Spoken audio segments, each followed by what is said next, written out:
मित्रों प्रणाम। आज हम बात करेंगे कि मस्तिष्क किस प्रकार से फंक्शन करता है और उसमें ध्यान का क्या रोल है। कृपया चैनल को सब्सक्राइब कर लें। मित्रों, क्या आपने कभी सोचा है कि आपका मस्तिष्क किस प्रकार से फंक्शन करता है और उसमें ध्यान का क्या रोल है? जब तक आप अपने माइंड को नहीं समझ पाएंगे तब तक आपको ध्यान या मेडिटेशन का पूरा लाभ नहीं मिलेगा। सबसे पहले हम ध्यान की बात करेंगे। ध्यान का उद्देश्य अपने आप को समझना है, अपनी आशाओं को, अपनी निराशाओं को और अपने विश्वास को। आपकी मानसिक स्थिति क्या है, इसी को समझने के लिए ध्यान आवश्यक है।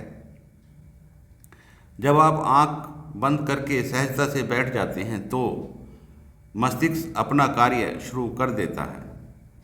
आपके अंदर वही उद्गार, वही भावनाएं आना शुरू हो जाएंगे जो आपके लिए उस समय में सबसे अधिक महत्वपूर्ण होते हैं।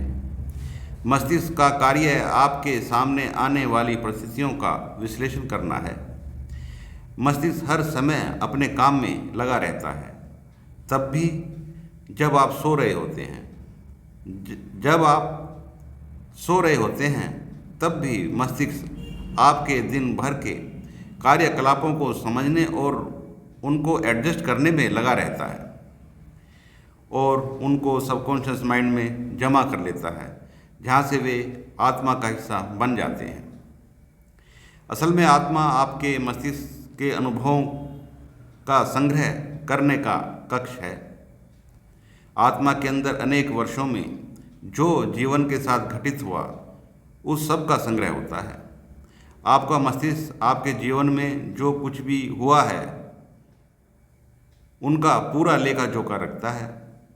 जैसे आपकी आशाओं का, निराशाओं का, विश्वास का, अविश्वास का, संतुष्टि का और असंतुष्टि का संपूर्ण हिसाब रखता है और उसी से आपका मानसिक चरित्र बनता है।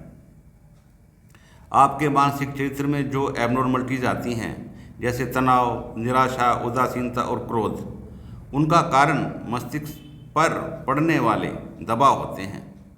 ध्यान उन निराशाओं और तनावों का विश्लेषण करके एक सॉल्यूशन निकालने की कोशिश करता है। ध्यान या मेडिटेशन करना तनाव और निराशा को कम करने के सबसे उत्तम उपाय हैं।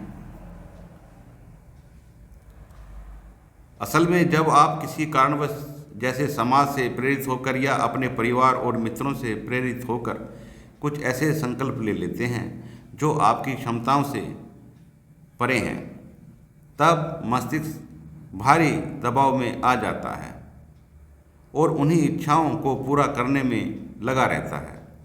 विद्यार्थियों के संदर्भ में यह आम बात है। अपने कैरियर को शेप देने के लिए वे भारी प्रयास करते हैं, जिसके कारण वे दबाव और तनाव का शिकार हो जाते हैं, जिससे मानसिकता पर प्रेशर पड़ता है और उसी प्रेशर को मस्तिष्क अनेक रूपों में व्यक्त करता है। इसी को हम मानसिक एबनॉर्मलिटीज़ कहते हैं।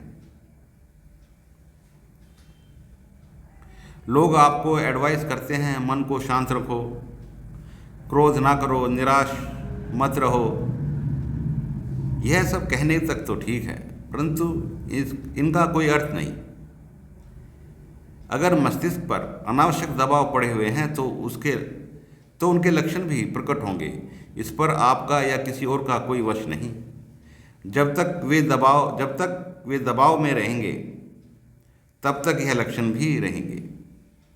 इसलिए आप यह न समझें कि आप अपने आप पर नियंत्रण रख सकते हैं। आपका मानसिक व्यवहार एक स्वाभाविक प्रक्रिया है। उस पर किसी व्यक्ति का कोई या आपका कोई नियंत्रण नहीं होता। यदि दबाव में आप रहेंगे, अपनी क्षमताओं से अधिक इच्छाओं को धारण करेंगे तो उदासीनता भी होगी, निराशा भी होगी, क्रोध भी आएगा और तनाव भी होगा। इनसे मुक्ति का एक ही उपाय है, ध्यान करिए और अपनी क्षमताओं से अधिक बड़े संकल्पों को धारण न करिए। धन्यवाद।